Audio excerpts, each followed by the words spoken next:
After nearly 2 decades of close calls and years of being called one of the best players without a bracelet, Andy Bloch has finally gotten the monkey off his back by winning a $1,500 7-card stud event last week at the 2012 WSOP. Card Player TV spoke to Bloch about the win in this edition of Battle for the Bracelets. Yeah, it feels great to finally actually have the statistic out there, one bracelet, instead of when people would come up to me and sometimes ask me how many bracelets you have, and I don't know if they're trying to needle me or they just really don't know that I didn't have a bracelet. And I would joke with them and say I had 93% of a bracelet, and it's half a joke. It's also a way that, as a poker player, it softens the blow, and in reality, that's how you have to think about things as a poker player. You have to say, okay, I got the money in good multiple times and ended up losing.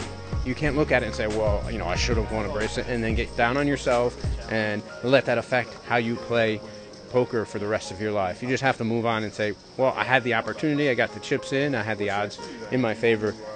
93% of the time, I would have won a bracelet. So in my mind, I felt like I had part of a bracelet.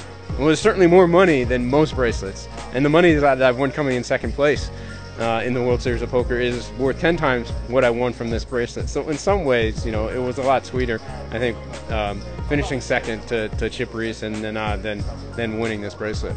7-card stud events are consistently some of the smaller fields at the WSOP. Card Player TV asked Bloch if this had anything to do with his decision to play the event, or if he simply liked the game.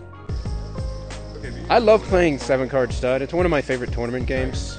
Possibly, I think it's the best tournament game out there, but a lot of people would probably disagree with me. I like it because there's a lot of antes in there, so it's really worth playing for.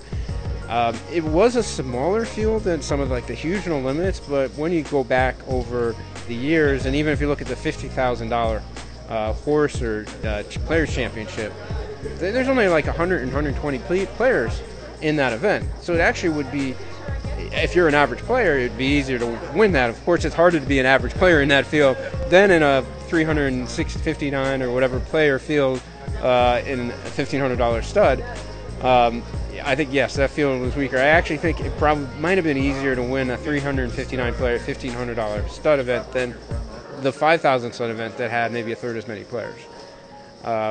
It's pretty close, and it depends, of course, how good a player you are, and you have to get lucky. I really feel like I wasn't playing my best. I hadn't played stud in about a year since the last World Series, and I hadn't even played much live poker the rest of the year, and I definitely made some mistakes. I got the right cards at the right time and got lucky. Bloch topped a very tough final table on his way to victory, including beating Barry Greenstein heads up for the bracelet. Well, the final table, David Williams had the chip lead going in, and then he ended up finishing fourth, had a bad run of cards there with 4 players left.